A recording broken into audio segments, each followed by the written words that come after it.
അപ്രതീക്ഷിത വെള്ളപ്പൊക്കത്തിന്റെ ഞെട്ടലിലാണ് പുത്തൂർ കൈനൂർ നിവാസികൾ. അധികൃതരുടെ ഭാഗത്തുനിന്നുള്ള വീഴ്ചയാണ് വെള്ളക്കെട്ടിന് കാരണമായതെന്ന് നാട്ടുകാർ.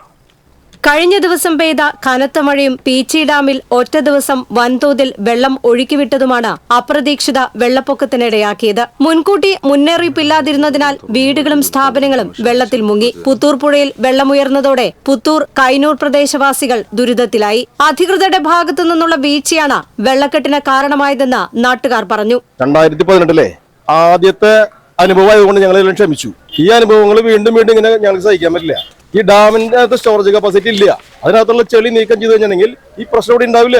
ഇത് വേനൽക്കാലത്ത് വെള്ളമില്ല, 2 മഴ പെയ്യുമ്പോഴേക്കും എങ്ങനെയാണ് ഇത്രയും അവസ്ഥ വരുന്നത്? ഇതെന്തായാലും ജനങ്ങൾ രംഗത്തിറങ്ങും, സംശയമൊന്നുമില്ല. ഒരു പ്രാവശ്യം അനുഭവിച്ചു. ഇന്നലെ 5 മണിയായപ്പോഴാണ് ഇവിടെ വെള്ളം എത്തിയത്. അത് വരെ ഒരു തടസ്സം ഉണ്ടായിരുന്നില്ല. ഇവിടെ ഒരു തുള്ളി വെള്ളം ഇവിടെ ഉണ്ടായിരുന്നില്ല. ആകെ പെട്ടെന്നാണ് ഈ ഡാം 72 ഇഞ്ച് വരെ തുറന്നു. പിന്നെ ഒഴുകി വെള്ളം പോണു.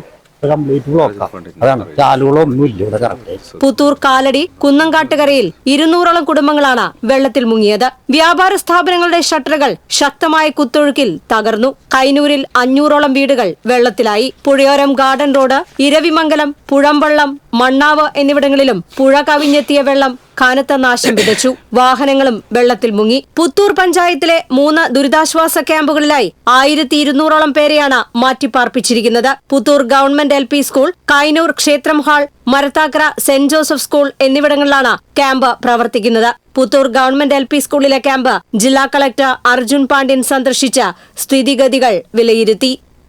TCV news, Thrissur.